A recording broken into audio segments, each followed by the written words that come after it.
नमस्ते। रुसले भर्खरै आफ्नो नयाँ विदेश नीति जारी गरेको छ र त्यो विदेश नीति निकै लामो छ, पढ्दा निकै लामो छ। झनै तपाईँ हामीले प्रिन्ट गर्यो भने 40-50 पेजको पुग्छ। अब त्यो विदेश नीति हेर्दाखेरि रुस एउटा नयाँ युगमा पुगिसकेको अनुभूति हुन्छ र त्यो ठुलो क्रान्तिकारी छलाङ हो भन्ने मलाई लाग्छ त्यो सबै पढ्दा। यद्यपि त्यो विदेश नीतिमा रुसका आफ्ना आन्तरिक हितहरू, आन्तरिक स्वार्थहरू त हुने नै भए, त्यो बाहेक सम्पूर्ण विश्व जगतको निम्ति एकदमै जरुरी यस्ता कुराहरू हुन् जुन कुराहरू सुन्दा पढ्दा ती मुद्दा हाम्रा आफ्नै पनि हुन् भन्ने चाहिँ लाग्छ। विदेश नीति कस्तो हुनुपर्छ उनले सबै वर्णन गरेका छन्। विदेश नीतिका आधार के हुन् र त्यसले के गर्ने, के प्राप्तिको निम्ति कस्तो विदेश नीति, धेरै लामो त्यहाँ व्याख्या गरिएको छ। र मैले त्यो विदेश नीतिमा जति पनि विषयवस्तु आएका छन्, यद्यपि मैले यहाँहरू समक्ष पहिलेदेखि राख्दै आएका धेरै कुराहरू छन् त्यसमा, र त्यसलाई एउटा विदेश नीतिका आधारको रूपमा एक ठाउँमा संश्लेषण गरिएको छ।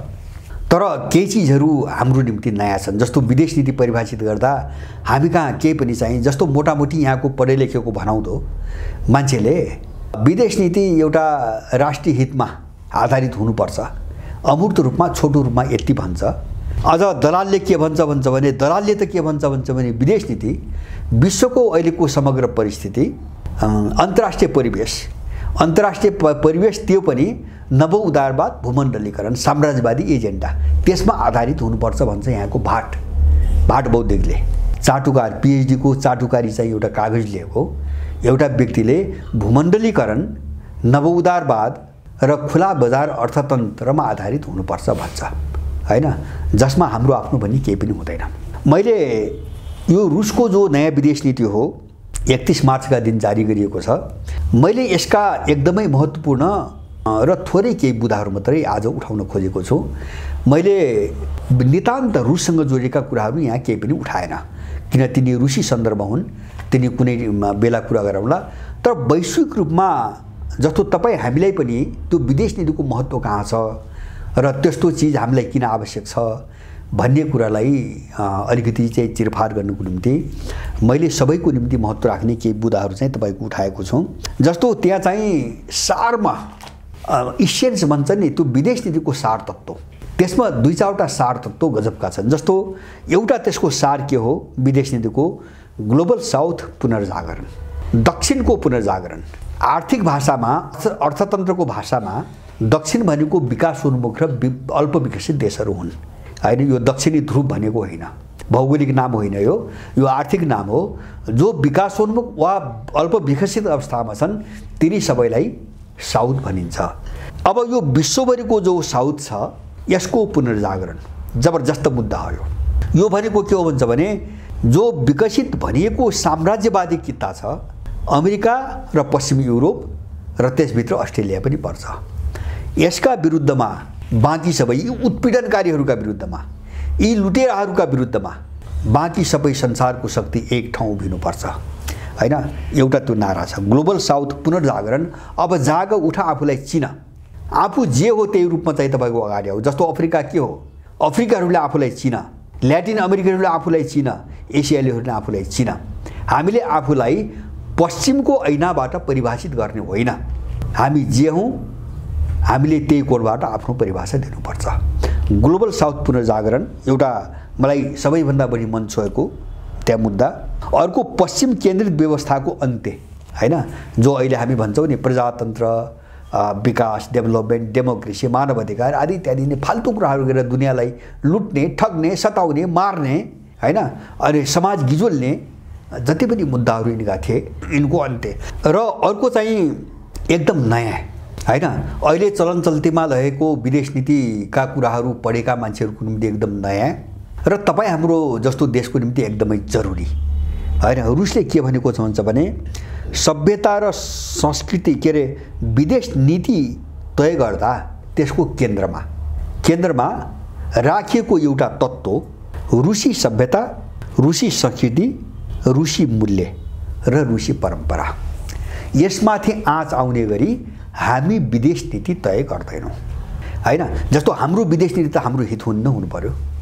हाम्रो विदेश नीति अमेरिकन कल्चरलाई बोक्ने त हुनु हुँदैन, त्यसै त हाम्रो देश त काम लाग्दैन, हामी त्यही फसेका हौँ हैन। हाम्रो डेभलपमेन्ट जस्तो फ्री मार्केट भन्छ, नवउदारवाद के अरे बजार अर्थतन्त्र भन्छ, त्यो बोकेर त त्यस्तो विदेश नीति बोकेर त हामी त काम लाग्दैनौँ, हामी सिद्धेकै कारण त्यही हो। त्यसकारणले आफ्नो सभ्यता र परम्परालाई कसरी संरक्षण गर्ने र त्यसलाई केन्द्रमा राखेर विदेश नीति परिभाषित गर्ने, यी गजबका मुद्दाहरू चाहिँ त्यो विदेश नीतिमा सामेल गरिएका छन्। अब सामान्य आधार, रुसले जो विदेश नीति चाहिँ तपाईँको अवधारणा ल्यायो त्यसका चाहिँ 5-7वटा आधारहरू उसले परिभाषित गरेको छ, कन्सेप्टहरू। जस्तो सबै विदेश नीतिको व्याख्या गर्ने आधार के हुन्, के आधारमा तिनलाई व्याख्या गरिएको छ, म बुदागत रूपमा सुनाउँछु। जस्तो एउटा आधार राष्ट्रिय हितको व्यवस्थित सोच, एउटा आधार। राष्ट्रिय हित भनेको के हो हैन, त्यो राष्ट्रिय हितलाई पनि व्यवस्थित ढङ्गले परिभाषित गर्नु पर्यो र समग्र पाटोबाट। राष्ट्रिय हित भनेको आर्थिक कोणबाट, राजनीतिक कोणबाट, सुरक्षा कोणबाट, सभ्यता र संस्कृतिको कोणबाट, जस्तो मानवीय गुणको कोणबाट, भौगोलिक अखण्डता सार्वभौमिकताको कोणबाट, समग्र कोणबाट राष्ट्रिय हितको नयाँ परिभाषासहित त्यसलाई एउटा आधार बनाएर विदेश नीति एउटा आधार। जस्तो अर्को रुसी कानुन, रुसी संविधान कानुन र अन्तर्राष्ट्रिय कानुनमा आधारित हैन, दोस्रो आधार। रुसी विदेश नीति जो अहिले राष्ट्रसङ्घका के अन्तर्राष्ट्रिय कानुन छन्, अब तिनलाई टेवा पुर्याउने मद्दत गर्ने र रुसको संविधान र रुसी जो कानुन छन् हैन तिनलाई मद्दत पुग्ने गरी। अर्को चाहिँ राष्ट्रिय सुरक्षा रणनीति, रुसको सुरक्षाको जो रणनीति हुन्छ त्यसलाई टेवा पुग्ने गरी। रुस असुरक्षित हुने गरी होइन, रुस सुरक्षित हुने गरी विदेश नीति। अर्को चाहिँ जस्तो रुसको सांस्कृतिक र ऐतिहासिक विरासत, लेगेसी हैन, रुसको संस्कृति र रुसको इतिहास के हो, उनले 1000 वर्ष यताको इतिहासको कुरा उठाछन्। 1000 वर्ष यताको दो ग्रेटर रसिया भन्ने चाहिँ त्यो इतिहास छ हैन, उनले महान इतिहास भन्छन् त्यसलाई, त्यसको कुरो उठाएका छन्। त्यसलाई ध्यान राखेर विदेश नीति हैन। भन्नुको अर्थ के हो भन्छ भने रुस विश्वको एउटा जब्बर शक्ति हो 1000 वर्ष यता, र त्यो विदेश नीति त्यो शक्तिलाई कायम गर्ने कोणबाट मात्रै बन्नुपर्छ हैन, उनको संस्कृति र इतिहास। तेस्रो अर्को चाहिँ विश्व जगत, राष्ट्रसङ्घ र अन्तर्देशीय संस्थाहरूमा रुसको भूमिका विदेश नीति बनाउँदा हैन। विश्व जगतमा रुसको भूमिका के, राष्ट्रसङ्घमा रुसको भूमिका के, र देश देश मिलेर बनेका अन्तर्राष्ट्रिय सङ्गठनहरूमा रुसको भूमिका के हैन, त्यसलाई परिभाषित गरेर मूर्तिकरण गर्ने गरी। अर्को मल्टिभ्याक्टर विदेश नीति भनेका छन्। मल्टिभ्याक्टर भनेको जस्तो बहुदिशा अथवा बहुतत्व भएको भनौँ न, त्यो कस्तो भन्छ भने त्यहाँ भनेको छ विदेश नीतिमा, जस्तो मानव जाति एउटा ठुलो क्रान्तिकारी परिवर्तनतिर गइरहेको छ र पश्चिमाहरूको आर्थिक भूमण्डलीकरणमा सङ्कट गहिरिँदै गएको छ, यसलाई ध्यानमा राखेर विदेश नीति हैन। केलाई ध्यान राखेर एउटा मानव जाति एउटा अभूतपूर्व क्रान्तिको दिशातिर अगाडि बढेको छ विश्वभरि, यसलाई ध्यान राख्नु पर्यो र यसलाई मल्जर हुने गरी विदेश नीति बनाउनु पर्यो। दोस्रो चाहिँ पश्चिमाहरूको आर्थिक भूमण्डलीकरण जो भन्थे नि यिनले हैन, यो गहिरो सङ्कटमा फस्दै गएको छ, यसलाई ध्यानमा राख्नु पर्यो। यसको अर्थ यसलाई समाप्त पारेर अथवा यसका विकल्पमा अब सङ्कट मुक्त हैन एउटा आर्थिक डेभलपमेन्टको एउटा मोडेल विकाससहित त्यसलाई मल्जल दिने गरी विदेश नीति दुईटा तत्त्व उठाएको छ एउटा। त्यसपछि जीवनको गुण, जीवनको भने जस्तो मान्छे बाँचेको छ, जिएको छ, यसमा त कुनै गुण हुनु पर्यो, मान्छे त गुणकारी हुनु पर्यो। जस्तो भ्रष्ट मान्छे छ नि अहिले हैन, यस्तो मान्छे हुँदैन। मान्छेलाई कसरी चाहिँ गुणी बनाउने, कसरी गुणले सम्पन्न बनाउने र मानव पुँजीको विकास कसरी गर्ने। जस्तो मान्छे भनेकै एउटा पुँजी हो, जस्तो उसँग दिमाग छ, उसँग हातखुट्टा छन् हैन, उसँग अरू चिज छन्, यो नै एउटा पुँजी हो। त्यसलाई पुँजीको रूपमा विकास गर्नुको निम्ति कसरी ध्यान दिने हैन, यो सोचलाई पनि चाहिँ आधार बनाएर र अन्त्यमा चाहिँ दिगो विकास, दिगो विश्व व्यवस्था, संसार चाहिँ लामो समयसम्म एउटा कोएक्जिस्टेन्स, सहअस्तित्व र सहकार्यको एउटा सिद्धान्तबाट सधैँभरि बाँच्न सकोस्, सबै सुरक्षित रहन सकोस्, त्यस्तो दिगो विश्वको विश्व व्यवस्था हैन जो वर्ल्ड अर्डर भन्छ अहिले, त्यस्तो व्यवस्था कसरी विकास गर्ने, यिनी चिजहरूलाई आधार मानेर अथवा यी चिजलाई समेटेर रुसले विदेश नीति तय गरेको छ हैन। यिनी आधार भयो। अब प्राथमिकता, उसले कहाँ प्राथमिकता दिएको छ, एउटा मुद्दा छ, मुख्य मुद्दा। मैले मुख्य मात्रै भन्छु है, धेरै चिज छ, यो सबैले पढ्नु होला, मेरो अनुरोध छ। जस्तो राज्यहरूका बीचमा समानता, रुसी विदेश नीतिको प्राथमिकता त्यहाँ। प्रत्येक राज्यहरू बराबरी हुन्छन् र सबैले एकअर्काको सम्मान गर्नुपर्छ र समानताको भावना राख्नुपर्छ। विदेश नीतिको एउटा चाहिँ प्राथमिकता उनीहरू। दोस्रो, मौलिक राज्य प्रणाली। राज्य प्रणाली भनेको जस्तो राजनीतिक प्रणाली हुन्छ अथवा शासन प्रणाली भनौँ, त्यहाँ आर्थिक प्रणाली हुन्छ, सामाजिक प्रणाली हुन्छ, सांस्कृतिक प्रणाली हुन्छ, नैतिक प्रणाली हुन्छ र तिनका मातहतमा एजेन्डाका रूपमा जस्तो शिक्षा, स्वास्थ्य, सुरक्षा सारा प्रणालीहरू हुन्छन्। अब यो सबै मौलिक हुन्छन्, सबैका मौलिक हुन्छन्। यो बेजोडको चाहिँ तपाईँको सोच हो हैन। किनभने मैले बारम्बार भन्दै आएको के हुन्छ भने संसारका जति पनि समाज छन् तिनी एक अर्काबाट विशिष्ट छन्। किन? ती सबै फरक परिवेशमा विकास भएका छन्। जस्तो हावापानी फरक छ, जस्तो नेपालको संस्कृति र तपाईँको चीनको संस्कृति मिल्दैन। किन मिल्दैन हैन? जस्तो हावापानी फरक छ हैन, के चाहिँ वन जङ्गल फरक छ, माटो फरक छ, अनि चाहिँ तपाईँको मानवको तपाईँको सोच जस्तो ऐतिहासिक विकास प्रक्रिया उत्पत्तिकालदेखि त्यो फरक छ। अनि यहाँका मान्छेहरूको आवश्यकता अनुसार विकास भएका सम्बन्धहरू फरक छन्, मूल्य मान्यता फरक छन्, सोच फरक छन्। त्यसकारणले जब समाज फरक छन्, विशिष्ट छन् भने व्यवस्था एउटै हुनै सक्दैन।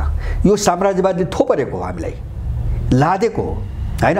जब हामी अमेरिकनहरूबाट कुनै पनि कोणमा फरक छौँ, हाम्रो संस्कृति र अमेरिकन संस्कृति एउटै होइन, सभ्यता एउटै होइन, समाज एउटै होइन र हामी युरोपियन पनि होइनौँ, हामी इन्डियन पनि होइनौँ, हामी चाइनिज पनि होइनौँ भने अनि हामीले अपनाउने व्यवस्था उनको कसरी हुन सक्छ? हो, हामी भत्केको यही हो, हामी बिग्रेको यही हो। र रुसले भनेको अहिले के हो? विदेश नीतिको एउटा मुख्य प्राथमिकता मौलिक राज्य प्रणाली, सबै आफ्नो, कसैले कसैमाथि लाद्न पाउँदैन हैन। यो मेरो मान भन्न पाउँदैन हैन। किन? एउटाले विकास गरेको चिज अर्काको देशमा मिल्दैन, किन? समाज फरक छन्, सबै चिज फरक छ। दोस्रो, अर्को प्राथमिकताको क्षेत्र प्रभुत्ववाद अस्वीकार हैन। शक्तिको आडमा, धनको आडमा मै हुँ भन्ने र मेरो मान्नुपर्छ भन्ने जो प्रभुत्ववादी, साम्राज्यवादी, यो पश्चिमाहरूको जो साम्राज्यवादी एउटा प्रभुत्वको अवस्थाबाट गुज्रो दुनियाँ, यो अस्वीकार। कानुनमा आधारित अन्तर्राष्ट्रिय सम्बन्ध प्राथमिकता। जस्तो पश्चिमाहरूले रुलमा आधारित भन्छन्, रुल बेस्ड भन्छन्। रुल भनेको के हो भन्छ भने त्यो निर्देशनात्मक हुन्छ र त्यसमा उनीहरूका मूल्य जोडेका छन्, भ्यालु पनि जोडेका हुन्छन्। त्यो कानुन मात्रै होइन, त्यो रुल भनेको कानुन होइन हैन। कानुन पनि समेट्छ रुलले, तर रुलमा कानुनभन्दा अरू धेरै चिज बढी हुन्छ। जस्तो उनका सिद्धान्त, उनका मूल्य मान्यता, उनका कल्चर हैन, उनका आफ्ना चाहिँ तपाईँको कन्सेप्टहरू सारा चिज जोडिएका हुन्छन्। उनले त्यो रुललाई चाहिँ ढाल बनाएर संसारभरि जसरी पेलेर आए नै आजसम्म, डेमोक्रेसी पनि हाम्रै मान, डेभलपमेन्ट पनि हाम्रै मान हैन, सामाजिक मूल्य मान्यता पनि हाम्रै मान, धार्मिक पनि हाम्रै मान, सांस्कृतिक पनि जबरजस्ती गरी नि यसको विरोध। अब यसको जबरजस्त विरोध छ। त्यसकारणले रुसी विदेश नीतिले के भन्छ भने कानुनमा आधारित अन्तर्राष्ट्रिय सम्बन्ध, रुलमा आधारित होइन, लमा आधारित हैन। ल त के हुन्छ भन्छ भने ठ्याक्कै एकदम विशुद्ध कानुनी सम्बन्ध हुन्छ। त्यो कानुनी सम्बन्धले मात्रै देशको सम्बन्ध जोड्न सक्छ हैन, जोड्छ, मूल्यले जोड्दैन। किन? मूल्य त फरक हुन्छ मान्छेको, रुल बेस हुन सक्दैन। अर्को उनले उठाएको प्राथमिकता क्षेत्र सांस्कृतिक विविधता हैन, सांस्कृतिक विविधता। मैले अघि नै पनि भने संसारका सबै देशहरू सांस्कृतिक रूपमा फरक छन्, विविध छन्। यो विविधतालाई स्वीकार गर्नुपर्छ। कोही एक्जिस्टेन्स, सहअस्तित्व भनेको यही हो र यिनै विविधताहरूको बिचमा सहकार्य गर्ने हो। यो विविधतालाई मार्ने र त्यसमा एकरूपता ल्याउने भन्ने जो चाहिँ खराब सोच हो, यसको प्रतिकार गर्नुपर्छ। र अर्को चाहिँ उनले जो अहिले गैर पश्चिमा सङ्गठन बनेका छन्, तिनलाई कसरी तिनको क्षमतामा वृद्धि गर्ने, रुसले त्यो क्षेत्रलाई प्राथमिकता दिएको छ। जस्तो ब्रिक्स भयो, उसले त्यहाँ नाम लिएको, साङ्घाई कोअपरेसन अर्गनाइजेसन CIS हैन, रुसीहरूको एउटा नेटवर्क हो। यो सोभियत विघटन भएपछि EAEU हैन, CSTO, यो पनि सुरक्षा गठबन्धन उनीहरूको, RIC भन्ने एउटा नयाँ कन्सेप्ट आएको छ। त्यसमा रसिया, इन्डिया र चाइना तिनटालाई हालेर रुसले एउटा छुट्टै कन्सेप्ट बनाउनु खोजेको छ अहिले हैन। अहिले लगभग यो जो ध्रुवीकरण भइरहेको छ, यसका मियोको रूपमा तीनटा देश अवधारणा मूल चाहिँ मानेर एउटा अवधारणा विकास गर्न खोजिरहेको छ। त्यसलाई उनीले RIC भन्छन्। यिनको क्षमतामा वृद्धि अर्को प्राथमिकता क्षेत्र। बहुध्रुवीय विश्व हैन, मैले धेरै पटक भनेको छु, नक्षत्र, आकाश र समुद्रमा रुसी हितको बढावा हैन, स्पेस अनि चाहिँ आकाश र तपाईको के अरे समुद्रमा रुसी हितको बढावा, रुसी हित र सामाजिक, सांस्कृतिक, आध्यात्मिक, नैतिक एवं ऐतिहासिक विशेषताबाट परिभाषित मानवाधिकार हो यहाँ आयो। मैले बारम्बार भनेको छु, हेर्नुस् मान्छे चाहिँ मानवाधिकार समाजबाट, परम्परा, इतिहास, सभ्यताबाट माथि मान्छेको कुनै अधिकार हुँदैन। यो चाहिँ संसारका सबै देशहरूलाई छिन्न भिन्न उनको सभ्यता समाजलाई नष्ट गर्ने पश्चिमी तरवार थियो। यो उसले चाहिँ मानवाधिकारको नाममा व्यक्तिलाई सार्वभौम बनाएर व्यक्तिलाई सबैभन्दा माथि राखेर जो अराजकता फैलायो, जसको शिकार हामी भइरहेछौँ आज। जस्तो नेपालमा मान्छेको यस्तो अपराधीकरण किन भयो? मान्छे यस्तो स्वार्थी किन भयो? किन सबैले आफ्नो स्वार्थको कुरा मात्रै गर्छ? किन भोगको कुरा मात्रै गर्छ? किन पैसा मात्रै कुरा गर्छ? किन आजको मान्छेलाई आफ्नो घर परिवार, आमा बाउ, समाज, छरछिमेकी, देशको मतलब भएन? हो यही चिजले खायो आज हामीले। यसको प्रतिकार गरेर रुसले के भन्छ भने रुसी हित, समग्रमा रुसी हित, रुसको सामाजिक मूल्यहरू, सांस्कृतिक मूल्यहरू, आध्यात्मिक मूल्यहरू, नैतिक मूल्यहरू र ऐतिहासिक विशेषता, इतिहास, यी सबै चिजबाट परिभाषित मानव अधिकार हो। यिनलाई आँच नपुर्याउने गरी, पुर्याउन नपाउने गरी मान्छेको अधिकार त हुन्छ, तर समग्रलाई आँच पुर्याउने गरी एउटा अंशलाई अधिकार दिन सकिँदैन। किन परिवार भनेको समग्र हो हैन, एउटा समग्र चाहिँ सामाजिक संरचना हो, समाज भनेको समग्र हो, देश भनेको समग्र हो। यो भन्दा माथि व्यक्तिको अधिकार हुन सक्दैन। हामी यसको मादतमा यसलाई माथि आँच नआउने गरी हामी मानव अधिकार परिभाषित गर्छौं। उसको यिनी प्राथमिक क्षेत्रहरू उसले किटान गरेको छ। प्राथमिकता अब क्षेत्रहरू उसले चाहिँ किटान गरेको छ। कहाँ चाहिँ तपाईको रुसी विदेश नीतिले जोड दिने हैन। अब केही क्षेत्रहरू उसले किटान गरेको छ, जस्तो उसले सभ्यता, संस्कृति, सुरक्षा र परम्परामा आधारित छिमेकीहरूसँगको सम्बन्धलाई प्राथमिकता हैन। छिमेकी मात्रै होइन, प्राथमिकता कहाँ? ती छिमेकीहरू जोसँग सभ्यताहरू मिल्छन्, संस्कृतिहरू मिल्छन्, सुरक्षा सोचहरू मिल्छन् र परम्पराहरू मिल्छन्, त्यस्ता छिमेकीहरूलाई प्राथमिकता रुसी विदेश नीतिमा। अब त्यसपछि जस्तो एसिया प्रशान्त क्षेत्रमा आउँछ, उसले चीन र इन्डियालाई फोकस गरेको छ, सबभन्दा माथि राखेको छ। र यी दुई देशसँग सहयात्रा, यिनी मुख्य सहयात्रीहरू हुन्। अब त्यसपछि उसले आसियानको, जस्तो पूर्व दक्षिण एसिया भनौँ न, आसियान जो देशहरू छन्, इन्डिया र चाहिँ एसिया क्षेत्रमा इन्डिया र चाइना, पछि आसियानलाई उसले फोकसमा राखेको छ, आसियान सङ्गठनलाई, त्यससँग आबद्ध भएका देशहरूलाई। र उसले चाहिँ के भनेको छ भन्छ भने एउटा स्वतन्त्र, अर्को एउटा फोकसमा स्वतन्त्र केन्द्रका रूपमा, जस्तो मल्टिपोलर वर्ल्ड भन्छ नि उनीहरू, एउटा पोलको रूपमा विकास भइरहेको जो इस्लाम जगत छ, समग्र इस्लाम जगत, त्यो इस्लाम जगतसँग चौतर्फी सम्बन्ध, आर्थिक, राजनीतिक, सामाजिक, के अरे चाहिँ सामरिक सबै कोणबाट इस्लाम जगतलाई एउटा केन्द्र मानेर रुसले विदेश नीति बनाउने। अफ्रिकासँग पूर्ण ऐक्यबद्धता, सोलिड्यारिटी हैन, अफ्रिकासँग सोलिड्यारिटी र अफ्रिकी देशहरूको सार्वभौम सत्ता र स्वाधीनता प्रति जबरजस्त समर्थन र सहयोग हैन, जो पश्चिमाहरूको उपनिवेशको रूपमा छन् अझै पनि।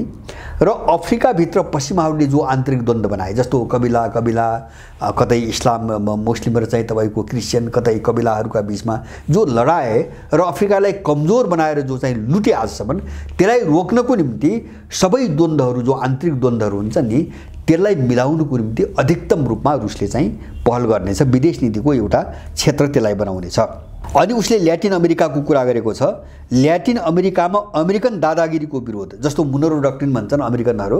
मुनरो डक्ट्रिन भनेर यो हाम्रो चाहिँ तपाईको उपनिवेश हो हैन, अमेरिकाको चाहिँ तपाईको छातामुरीको चाहिँ क्षेत्र हो ल्याटिन अमेरिका, त्यहाँ चाहिँ कसैले चाहिँ आँखा लगाउन पाउँदैन भन्यो मुनरो डक्ट्रिन 1835 मा युरोपियनहरूसँग भएको एउटा सम्झौता डक्ट्रिन हो त्यो। अब त्यसलाई चुनौती दिएको छ रुसको विदेश नीतिले र त्यसबाट ल्याटिन अमेरिकालाई मुक्त गर्ने हैन, उनको एउटा त्यस छ ल्याटिन अमेरिकाको। र ल्याटिन अमेरिकासँग चौतर्फी सहयोग, सबै चाहिँ मामिलामा सहयोग। अब युरोपसँग उसले के भनेको छ भन्दाखेरि सहअस्तित्वको एउटा नयाँ मोडल विकास गर्ने, नयाँ मोडल भनेको छ हैन।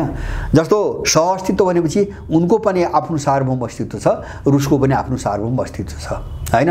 न हामी उनको अन्डरमा बस्न सक्छौँ, न हामी उनलाई अन्डरमा राख्ने इच्छा राख्छौँ। तर अहिलेसम्म जुन सम्बन्ध भयो नि, जस्तो जो बलियो भयो त्यसले अर्कोलाई दबाउन अन्डरमा राख्ने हैन। जस्तो सोभियत संघ विघटन भएपछि रुसमाथि जो दुर्व्यवहार गरे नि नेटोको नाममा, अमेरिकन योजनामा, त्यसमा त युरोपियन पनि सामेल छन् त्यहाँ। यसलाई चुनौती दिएको छ रुसले हैन। जस्तो चाहिँ रुसबाट सोभियत संघबाट अलग्गिएका गणराज्यहरूलाई धमाधम नेटोमा हालेर रुसलाई घेर्ने अभियानमा त नेटोको नाम त युरोपियन पनि छन्। यो सम्बन्धलाई चुनौती दिँदै उनले सहअस्तित्वको नयाँ मोडेल विकास गर्ने युरोपसँग भनेका छन्। हामी पुरानो मोडेलमा जाँदैनौँ, हामी नयाँ मोडेल विकास गर्छौँ, तर उनको पनि अस्तित्व रहोस् भन्ने हामी चाहन्छौँ। र सम्बन्धका जति पुराना बन्धनहरू छन् युरोपियनसँग त्यो सबैलाई तोड्ने कुरा छ। अनि एङ्ग्लो सेक्सन ग्रुपको चाहिँ तपाईँको कुरा गरिएको छ, जबकि यो कुनै भूगोल पनि होइन। त्यस्तो के भने एङ्ग्लो सेक्सन भनेको जस्तो एउटा नस्ल हो। जस्तो एङ्ग्लो सेक्सनका मुख्य देश भनेको वर्चस्व विश्वभरि छरिएका छन् यिनीहरू। जस्तो अमेरिका, क्यानाडा हैन, अमेरिकी महादेशमा 2टा देश, यता युरोपमा चाहिँ बेलायत, अनि त्यसपछि यता पूर्व पेसिफिक प्रशान्त क्षेत्रमा अस्ट्रेलिया र न्युजिल्यान्ड। यिनी देशहरू एङ्ग्लो सेक्सन जातिको वर्चस्व भएका देशहरू हुन्। र संसारमा सबैभन्दा फासिस्ट भनेको यही किता हो। सबैभन्दा फासिस्ट, सबैभन्दा बर्बर, सबैभन्दा क्रूर, सबैभन्दा उपनिवेशकारी र दमनकारी यही एङ्ग्लो सेक्सन ग्रुप हो। एङ्ग्लो सेक्सनको एउटा शीर्षक राखिएको छ, यससँग हामीले सहअस्तित्वको आधारमा सहकार्य गर्छौँ, हाम्रो त्यस्तो विदेश नीति हुन्छ।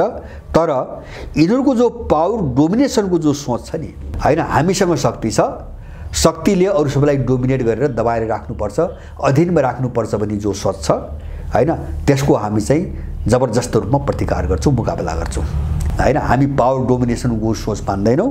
उनीहरू सहअस्तित्वलाई स्वीकार गरेर आउँछन् भने हामी सहअस्तित्वमा जान सक्छौँ, त्यो सोचबाट जान सक्छौँ। अब यो लगायत धेरै चिजहरू राखेर रुसले विदेश नीति अहिले चाहिँ जारी गरेको छ। विदेश नीति सम्बन्धी एउटा चाहिँ कन्सेप्ट जारी गरेको छ। अब यो विदेश नीतिको एउटा पाटो भयो। जस्तो योभन्दा अगाडि रुसले 2022 मै हो युक्रेन द्वन्द्वको लगत्तै उसले आफ्नो नयाँ सुरक्षा रणनीति पनि जारी गरेको थियो हैन। सुरक्षा जस्तो सेक्युरिटी स्ट्रेटेजी भनेर बिल्कुलै नयाँ खालको जारी गरेको थियो। र अब संसारका सबै देशहरू, विशेष गरेर ठुला शक्ति राष्ट्रहरू आफ्ना हिजोका जति पनि मूल्य मान्यता र नीतिहरू चाहिँ सबैलाई धमाधम परिवर्तन गर्दैछन्, अहिले पछिल्लो पटक विकास भएको परिस्थितिलाई ध्यानमा राखेर हैन। जस्तो विश्व त उल्टियो अहिले। जस्तो अहिले हिजोको जस्तो 1 वर्ष अगाडि पश्चिमी जगतलाई हामीले जुन एउटा डरलाग्दो एउटा बलियो पात्रको रूपमा हेर्थ्यौँ हैन, अमेरिकाले नेतृत्व गरेको पश्चिमी दुनियाँ अब 1 वर्षपछि त्यो हालत त छैन। यिनीहरू त एकदमै रक्षात्मक अवस्थामा गइसकेका छन्। त्यसैले यिनीहरू रक्षात्मक अवस्थामा पुगिसकेपछि यिनका विरुद्धमा जो दबाइएका थिए, दबाइएकाहरू जो जबरजस्त रूपमा अब उठे नि अगाडि, यो सबैलाई ध्यान राखेर चाहिँ तपाईको रुसले नयाँ विदेश नीति जारी गरेको छ। अब यही रुसले नयाँ विदेश नीति जारी गर्दा चीनले पनि भर्खरै नयाँ विदेश नीति त होइन, उसको आफ्नै विदेश नीति छ पहिलेदेखि, तर विदेश नीति सम्बन्धी केही ब्लुप्रिन्टहरू भनेर एउटा सानो कन्सेप्ट चाहिँ बाहिर ल्याएको छ। अब त्यो रसियन यही कन्सेप्टसँग मिल्दोजुल्दो छ हैन। त्यो भनेको के हुन्छ भने पश्चिमी हेजिमोनीको चाहिँ तपाईको विरोध हैन, पश्चिमी जो प्रभुत्ववाद हो त्यसको विरोध। अब पूर्वी प्रशान्त क्षेत्रलाई गिजोल्नको निम्ति अमेरिकाले खेलिरहेको जो षड्यन्त्र छ, गरिरहेको षड्यन्त्र, त्यसको विरोध गरेर एउटा सहअस्तित्व र सहकार्यका आधारमा यो सबै क्षेत्रलाई एक ढिक्का बनाउने सोचसहितको एउटा ब्लुप्रिन्ट भर्खरै चाहिँ तपाईको के अरे चाहिँ चीनले पनि जारी गरेको छ। माने अब यसले के सङ्केत मैले के देख्छु भन्छ भने, मैले अन्तिममा सकेँ अलिकति कुरो राखेर, जस्तो संसार अब एउटा वैकल्पिक भन्दा पनि एउटा बिल्कुलै नयाँ, त्यो नयाँ कस्तो भन्छ भने सैद्धान्तिक रूपमा, अवधारणात्मक रूपमा, मूल्यगत रूपमा हैन, प्रिन्सिपलमा अथवा चाहिँ तपाईको के अरे चाहिँ पोलिसीमा र कन्सेप्टमा, भ्यालुहरूमा सबैतिर बिल्कुलै नयाँ चिज संस्थागत हुँदै गयो दुनियाँमा र क्रमशः सबैले आफ्ना सबै पाटामा गर्दै आए हैन। एउटा जर्नल यसको कुरा के देख्यो भन्छ भने, जस्तो अहिले रुस र चीनको अगुवाईमा विश्वभरि जस्तो साउथ साउथ सोलिडेरिटीको एउटा नारा चाहिँ सारी चर्केर आयो, अथवा जो विकसित विश्व भन्थे अब तिनीबाट हेपिएका, थिचिएका, चुसिएका, लुटिएकाहरूका बिचमा ऐक्यबद्धता र एकता हैन। अब यो विश्वभरि अहिले चाहिँ जबरजस्त रूपमा प्रभाव पारिरहेछ। त्यसपछि डिवेस्टर्नाइजेसन हैन, जस्तो हर चिजको पश्चिमाकरण हैन, सबै चिजका, सबै देशका उनका आफ्ना मौलिकता सिद्ध्याइदिने हैन, जस्तो राजनीति सिध्याइदिने, अर्थतन्त्र सिध्याइदिने, धर्म संस्कृति सिध्याइदिने, समाज सिध्याइदिने, अनि सबै उनका लाद्ने हैन। सुरक्षा नीति पनि उनको, विदेश नीति पनि उनको, शिक्षा नीति पनि उनको, स्वास्थ्य नीति पनि उनको। हामी त्यही शिकार भएको छौँ, व्यापारीकरण पनि शिक्षा र स्वास्थ्यमा सबै उनको सिद्धान्त हो, उनको नीति हो। यसका विरुद्धमा जबरजस्त रूपमा विकल्प बने मात्रै होइन कि संस्थागत रूपमा अब तपाईको कामकाजी भएर अगाडि बढे, कार्यान्वयनमा गए। जस्तो रुसले मैले भने आफ्नो चाहिँ तपाईको सुरक्षा रणनीति जारी गर्यो 22 मा, अहिले नयाँ विदेश नीति जारी गर्यो र चीनले ग्लोबल सेक्युरिटी इनिसिएटिभ जारी गरेर कार्यान्वयनमा अगाडि बढ्यो। ग्लोबल डेभलपमेन्ट इनिसिएटिभ एउटा विकासको नयाँ मोडेल बनाउने भनेर एउटा कन्सेप्ट अरिपरिदेखि ल्याएर अगाडि बढाइरहेछ। अब उसले ग्लोबल सिभिलाइजेसन इनिसिएटिभ भनेर पश्चिमाहरू बाहेक संसारका सबै सभ्यताहरूलाई एक ठाउँमा ल्याउने र तिनमा पुनर्जागरण चाहिँ अभियान सुरु गर्ने हैन। त सबै विकल्पहरू अगाडि बन्न थाले, मूर्त रूपमै अब संस्थागत हुन थाले। यो हाम्रो निम्ति पनि, हाम्रो देशको सङ्कटको कोणबाट हेर्दाखेरि हाम्रो निम्ति पनि ठुलो भाग्य हो हैन। गरे हामीले गर्नु पर्थ्यो, हामीले पनि गर्नु पर्थ्यो। हामी त्यो स्तरमा पुग्न सकिरहेका छैनौँ। यहाँको मान्छे त्यो स्तरमा उठ्न सकिरहेको छैन हैन। तर जो बाहिर गरिरहेछन् नि, अब एसिया, अफ्रिका, ल्याटिन अमेरिका सबैतिर, यो हाम्रो निम्ति एउटा निकासको, हाम्रो यो सङ्कटबाट मुक्तिको, अथवा हामीमाथि जो चाहिँ अत्याचार लादे साम्राज्यवादी र तिनले पालेको भाडाको जो कुतत्व हो, यसका पन्जाबाट देशलाई बाहिर निकाल्ने र नेपालीहरू एउटा मान्छेको रूपमा बाँच्न सक्ने वातावरण बनाउने जो लडाईँ हो, यो साह्रै उज्यालो भएर गइरहेको छ। र मेरो कामना छ हामी यस्ता मुद्दाहरूसँग जोडियौँ। जस्तो रुसी विदेश नीतिले धेरै राम्रा कुराहरू उठाएको छ जो हामीलाई पनि जरुरी छन्। यस्ता मुद्दाहरूसँग जोड्यौँ, यस्ता मुद्दाहरूको विषयमा बहस गरौँ, मान्छेलाई जागरुक बनाऊँ, ताकि जो यथास्थिति हो नि साम्राज्यवादले लादेको हैन, जो अपराध तन्त्र हो, जो पराई तन्त्र हो, यसलाई उखेल्नको निम्ति हामीमा ऊर्जा आओस् र हामी अगाडि बढ्न चाहिँ उत्प्रेरणा यसबाट मिलोस्। हस्, धन्यवाद।